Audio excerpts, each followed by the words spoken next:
sẽ cho cái chắc này nhưng cứ nhầm nhầm hẳn ở bên bên cả đội tiền đấy riêng pro làm sẽ khánh rồi có bây giờ khánh là cả đi chắc là cái đó cứ tụi mình chụp một còn mắt tầm móc việc của tầm móc như là trước cứ sơ cái IP rồi tầm móc như đừng khơi miền repository muốn được kết hợp trong những cái là một điểm copy chắc thao thì đừng khơi miền để thằng khẩu đấy chắc như chắc là cái khẩu thì rồi cho họ biết tầm móc như mà biết hai HTTP Snip tầm móc khơi link một chứng khánh cái copy vô ở thuộc hình bộ chứng khi dân copy lên một mắt topicนี้ copy បានហើយយើងធ្វើបាត់នៅ file ថៃ file មួយ editor មួយនៅលើ locally បន្ទាប់មកគឺយើង hack វាចូលមក link ចូលបន្ទាប់ពីយើងផាស link ចូលហើយយើង select លើ link ហ្នឹងយើង right click ហើយចុចយកវាថា copy បន្ទាប់ពីយើង copy រួចហើយយើងធ្វើបាត់ terminal របស់ link មួយមក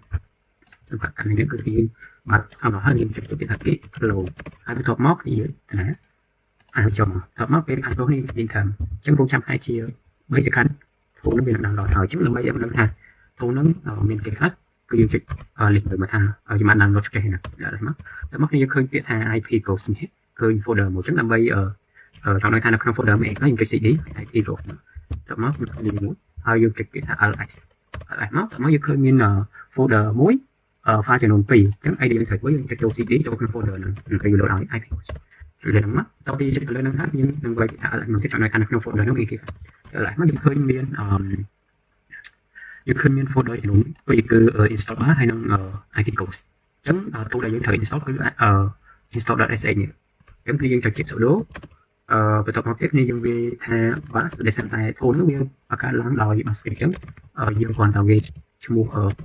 file ដែលយើងចង់ install អញ្ចឹង file ដែលយើង install គឺ install.sh តែមកយើងចុច enter បន្ទាប់មក client វាឲ្យយើងពេញនៅ password របស់ client របស់យើង system របស់យើង password មិនអញ្ចឹងទៅយើងដាក់ណាយើងចុច enter តើមកពេលយើងចុច enter មកវាមាន option ចំនួន2គឺទី1គឺយើងចង់ install ហើយយើងចុច yes ឬ so បាយយើងចង់ uninstall ទូនោះហើយយើងចុចនៅក្នុងកណ្ដាលនេះគឺយើងចង់ install អញ្ចឹងដើម្បីចុចបាយមកចុច enter តទៅពេលយើងចុច enter គឺទូនោះវានឹង install successful ជោគជ័យអញ្ចឹងនៅពេលដែលយើង install រួចហើយរឿងទី2ដែលយើងត្រូវធ្វើគឺដោយសារតែ tool ហ្នឹងវាត្រូវការការផ្លាស់ប្ដូរ browser អញ្ចឹងដើម្បីវាអាចធ្វើការផ្លាស់ប្ដូរ tool ហ្នឹងបានអញ្ចឹងដើម្បី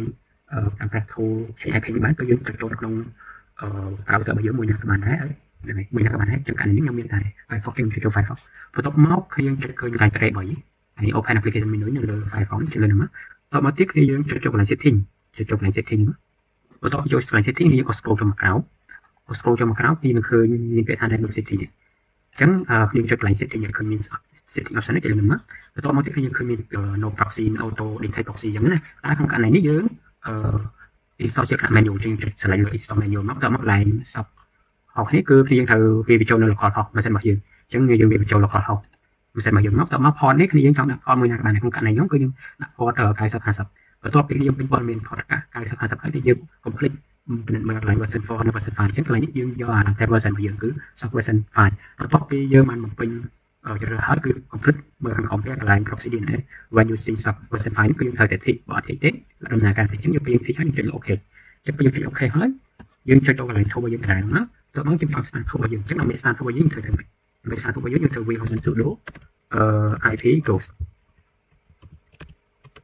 ទៅវិញ enter មកចឹង tool របស់យើងនឹងវា start អញ្ចឹងនៅពេលដែល tool របស់យើង start វានឹងឲ្យវានឹងសួរព័ត៌មានរបស់យើងថាយើងចង់ធ្វើការ change IP នៅក្នុងរយៈពេលប្រហែល second ក្នុងកន្លែងនោះខ្ញុំ change ក្នុងរយៈពេលរៀងរាល់5 second ម្ដងអញ្ចឹងរៀងរាល់5 second ឬក៏3 second 3 second ម្ដងអញ្ចឹងរៀងរាល់3 second គឺ IP នោះវានឹង change ម្ដងអញ្ចឹងខ្ញុំចុច enter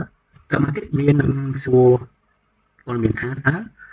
ចំនួន IP ដែលយើងចង់បានប្រហែលអញ្ចឹងក្នុងកន្លែងនោះយើងមិនផ្ដល់ទេយើងដាក់0ទៅព្រោះវាជា infinite យើងចុច0តោះមកយើងចុច enter តោះមកទៀតខ្ញុំចាំបន្តិច tool នោះវានឹង activate វា infinite mode activate អញ្ចឹងវានឹងធ្វើការ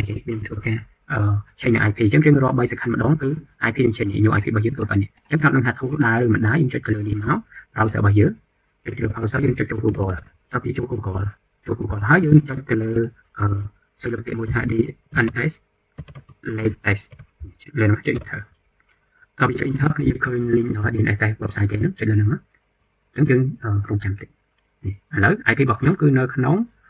ចេញមកពី Stockholm ទីក្រុង Stockholm នៃប្រទេស Sweden អញ្ចឹងរៀងរាល់3 second ម្ដងគឺ IP របស់យើងនឹងដូរណាអញ្ចឹងរៀងរាល់3 second ម្ដងគឺ IP របស់យើងនឹងដូរបច្ចុប្បន្នគឺ IP របស់ខ្ញុំគឺចេញពី Sweden អញ្ចឹងយើង refresh មក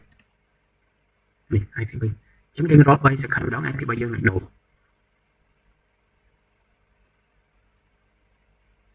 chúng dân cho một căn thu bao nhiêu mình chứ không cả này nó bị đặt dân trong chỗ thờ thu lưng chẳng thời tụi mình làm bay trong thờ thu nước cái dân chơi control C mất chẳng thu nó bị chỗ là cài chẳng hạn chỗ là cá dân thờ châu tại bật nơi proxy bao nhiêu xa tại dân đặt nơi local IP local mà sáng hay chớ bây giờ sẽ internet tiếp lại bàn này bây giờ mở là bây giờ chỉ thực mình nên vậy bắt chúng con này cho lại nó phải chụp cái lại city cho city rồi sau cho mà còn mất rồi lại level city thôi chụp lại no proxy mất thì ok thu bao giờ video chụp chạy đúng nó không bị tốn cái biên tập phần tiền